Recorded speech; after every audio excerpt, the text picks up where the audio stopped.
this video, we're going to talk about the theory behind contractual capacity and later turn to minors with an example. So contractual capacity is your ability to enter a contract. What that means in a practical sense is if you do not have contractual capacity, your contract is not binding on you, which means you cannot be sued. So if you're in business, you cannot sue a person under a contract if they do not have this capacity. So it's very important to ensure they do.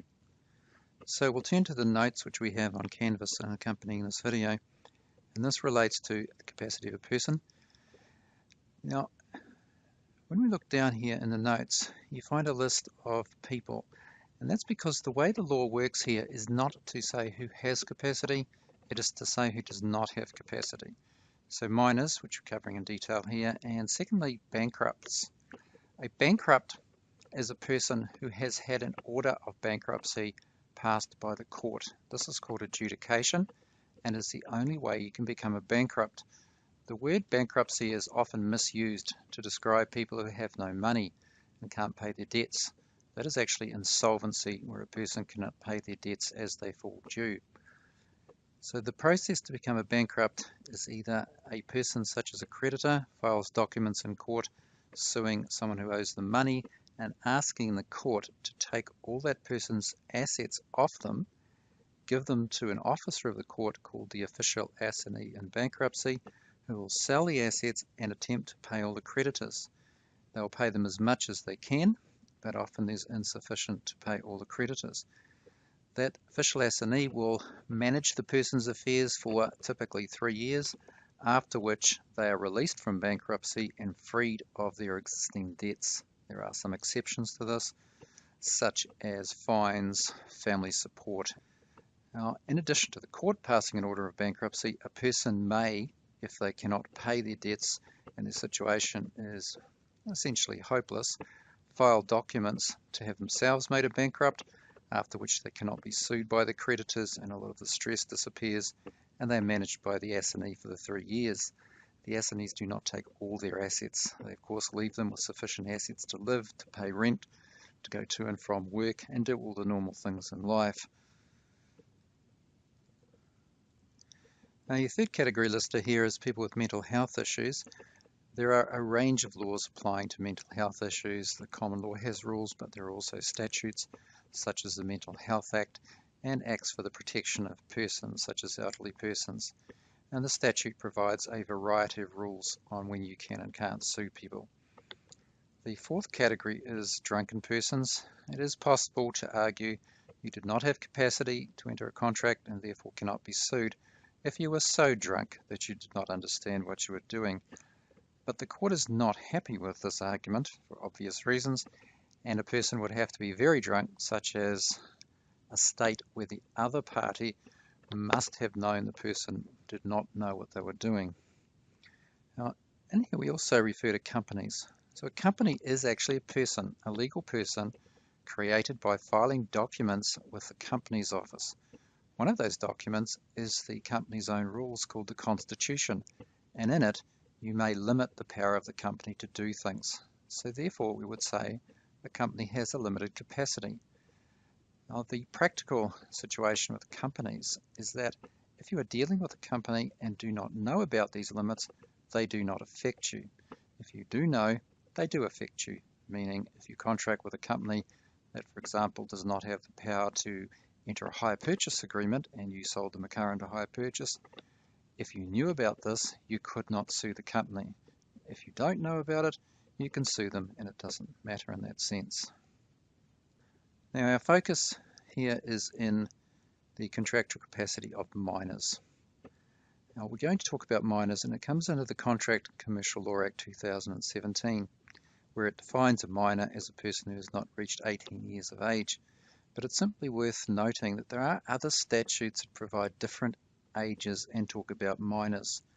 As you've learned with law, you have to look for the rules that apply to a specific circumstance and not assume that your rules you find in one area will automatically apply to another area, because this is often not the case. So what we have here is something called the Age of Majority Act, and it gives us a general rule saying a person is full age on attaining the age of 20 years. But that is a general act. And our rules in law are quite simple. If we have general law, it applies unless there is a specific rule for a specific circumstance, which of course there is here under this Act for minors, so we'll use this Act specifically. Which is why we need to say, do not assume what you find in the Minors Act will apply, for example, alcohol, voting, military, marriage. It may or may not. You need to look up the relevant law. So let's start looking at the minors contracts issues under the Contract and Commercial Law Act 2017. As stated, this is for minors contracts, so it's all about just the contractual situation. It's contained in subpart 6 of the Act, starting at section 85, so you can find it on the legislation site, which we'll look at. Now, under that Act, it breaks the contracts down into two kinds: general contracts, such as purchase of goods, and contracts of service and insurance. Contracts of service are contracts of employment, which provides additional protection for minors. Now, by additional, I mean an additional to the employment law, which we'll find in the legislation as well, and also for life insurance contracts. Other types of insurance are simply covered by the general area of minors contracts. So let's work through the provisions of this as to how we go through the Act.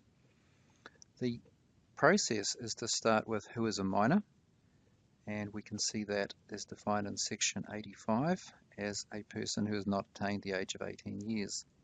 So let's go through the process and overview first before turning to legislation. There is a diagram at the base of this document which follows it through diagrammatically. So the process is relatively straightforward. We decide the person is a minor. If they are a minor, we cannot sue the minor, but the minor can sue us. Now that is a rule with an exception. The other party must prove the contract fair and reasonable. If they do so, they can sue the minor. The court will apply a set of factors to decide if the contract is fair and reasonable.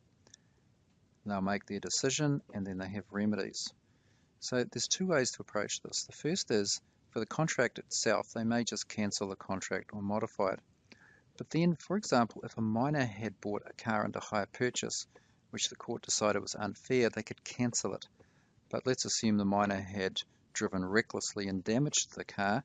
Should the court order the minor to pay some compensation to the seller as well as simply cancelling it? And if the answer is yes, the court will order compensation paid. They may order also restitution, which is to transfer property back. Now, in addition, we have options under this Act to get court approval before we enter into contracts so that we can know that we can sue the minors if we enter the contract. And as well, we may have an option here to seek a guarantor to guarantee the minor's contract. Now what that means is the person, which we'll call a surety down here, agrees to pay the minor's debts if the minor fails to do so. Now the terminology is surety, and it covers what are called guarantees and indemnities. The difference is, in a guarantee, you say, I will pay if they don't, and an indemnity is just simply saying, I'm agreeing to pay the debt as another debtor. So most guarantees in practice and reality are in fact indemnities. The point being, if you contract with a minor, you have the option to get another person who is not a minor to guarantee the debt. Then you don't worry about having to prove the contract fair and reasonable against the minor. You simply sue the other person, because that person is not protected by the Minors Contracts Act, unless of course they were a minor, but nobody would ask another minor to guarantee a minor's contract. So here's the diagram, and this is the process you should follow. Simply ask, does the Act apply if they're under 18? It's going to be a contract of general application, which is covered by this diagram, not the service or employment. And we'll follow the steps through there. The person is a minor. Is the contract enforceable? No. You can't sue the minor, but the minor can sue you. Exceptions, will the court enforce it if it's fair and reasonable? Is it fair and reasonable? Use the factors, make your decision, and pick one of the remedies. Then, after you've decided what to do about the contract, you turn to the final question is, do we need to compensate one of the parties, the minor or the other person, for their losses to make things fair? And should we order some property transferred from one to the other, again to make it fair? Now, when you're thinking about this in a practical sense in business, there are a number of ways to address it. So let's follow through one of those. Decide if you need to contract with minors. If the assignment asks you to do this, then you do, and you should find a reason to contract with them. However, in business, you may decide contracting with minors is not a good idea. But if you sell fast food or ice creams, then of course many of your customers will be minors. However, that leads to identifying the risk issue. We know that if we contract with a minor, we can't sue them unless we prove the contract is fair and reasonable. But in some businesses, it just doesn't matter, and we do want to contract with minors all the time. The problem is the court could cancel or modify the contract, and we may lose money, and it costs a lot of money to go to court to prove it fair and reasonable in advance to make sure we can enforce the contract. So what are our options? Well, don't contract with a minor. Make sure it's fair and reasonable and be prepared to prove this in court. Get another person who is not a minor to guarantee the contract, and this is the surety noted above, and this will be enforceable against that person, the guarantor or surety, even if you can't sue the minor. Or get this prior approval of the court before you start the process. You would only do that if it was a significant contract which made the process worth doing. Now, one thing to note here in the sections is the Act covers a lot of other areas which we're not specifically talking about in the course, for example, relating to trusts. So a court might decide that a contract with a minor was unfair and order property transferred back to the minor, but the minor might be, say, 15 years old and unable or unwilling to look after complex financial situations, and so the court may order an independent person to take control of those assets until the minor is 18. The person would own those assets but only be able to use them for the benefit of the minor and specifically as the court orders, and that person would be holding them in trust. So this person, a trustee, would hold the money until the minor is 18 years old. So let's turn to the statute itself, Contract and Commercial Law Act, and just follow through so that we know where we're finding this law from as it matches that diagram. As I said, we go through this act, which is quite substantial, through to section 85, and you can see here it talks about contractual capacity of minors, and so this is where we start talking about minors. Now what you should do here is match this to the diagram so that you can match the sections to the steps. Okay, so let's start with interpretation section we talked about. So under the interpretation section, you can see a person is a minor who's under the age of 18. So on their 18th birthday, they are in fact past the Act age, and so the Act wouldn't apply. So a person 17 years old right up to the day of their birthday is covered by this particular Act. Now the rules that we're going to use here apply through section 86, through these sections here. There's special rules for the contracts of service, the employment contracts and insurance contracts through this area. The compensation and restitution is here, and then below that we have sections to do with entering under approval of the court, which is here. So approval, and that is prior approval. The guarantees and indemnity is down here. And then further through we have a range of situations which are specific, which are beyond the scope of the course, but just noting those. We've got sections to do with compromises of claims by minors, which is getting a creditor to agree to reduce a claim typically. Court-directed trust is what I mentioned earlier. The court may order a trustee to hold property until the person is old enough to do it themselves. And then some specific administration rules relating to court jurisdictions and jurisdictions of things such as the disputes tribunal, for example. So you'll see here the disputes tribunal has a jurisdiction in relation to these sections. So a minor could take these disputes to the disputes tribunal as well as to the district court. So let's just follow them through in order. They're very straightforward. So section 86, basic rule comes from here, that it's unenforceable against the miner, otherwise have effect. So that's why we're saying you can't sue the miner because it's unenforceable against them, but the miner can sue you. So this only protects the miner and not the other person. However, the court may inquire into the fairness and reasonableness. So all it's saying is the court may, that's their discretion, decide if it's fair and reasonable. And so what does that mean? It means if it was fair and reasonable, they could enforce it, or they could declare it binding in whole or in part, for example. So decide which bits are fair and which are not. If they decide it's not fair, they can actually cancel the contract and make other orders to do with cancelling the contract. Now, in making the decision first about whether it's fair and reasonable, we have to work through these areas here. So these are the matters the court has regard to, or the factors. So those would be the circumstances, whether the miner was tricked, forced, or in some way misled. Subject matter, how complex the contract is. Nature of the contract, and value of the property. So an ice cream or ice block obviously isn't going to be an unfair, unreasonable contract in most circumstances. The hire purchase of a Harley Davidson motorcycle to a 16-year-old for $35,000 would be a far more serious and higher value contract and very relevant. The age, the younger, the more vulnerable, the means. Well, some miners have lots of money and that becomes relevant. And as in most legislation, anything else the court wants to look at, so they're not restricted by the above.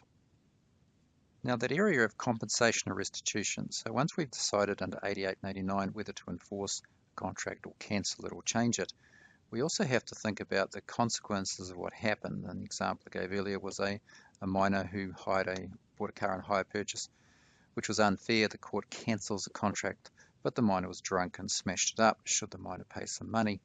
And you'll see in here that the court may grant relief by compensation or restitution as it thinks just or fit. So that's just to fix up the other effects, and it may be granted to a party, the miner or the other person, or a guarantor. And what can they do? They can vest is to transfer ownership to any party. So they could transfer the hire purchase car to the miner or back to the dealer. Direct a party to assign whole or any relevant party. In other words, make a person transfer the property. Now the other sections that are relevant to our discussion were the ones to do with miner entering contracts with approval of the district court. The key thing to notice here is it says if approved by the district court, and it has to have been before the contract's entered. So it's basically proving the contract fair and reasonable before you enter it, rather than waiting till later to try and sue the miner. You'd only do this for substantial contracts. Now the other one which you talked about were guarantees and indemnities, which here we call a person a surety. Guarantee where you pay as a guarantor if the miner doesn't, or an indemnity where you just agree to be another debtor, because you undertake to accept liability if a miner fails to carry out his or her obligations.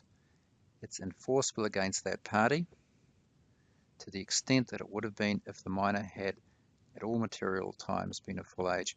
In other words, we simply ignore the fact that there's a miner involved and you can just sue the surety even if the contract is unfair and unreasonable against the miner. And this is why people seek guarantees, particularly from parents, for children or people under 18 who are entering such things as hire purchase contracts on cars. And we'll finish the video today with a picture of a miner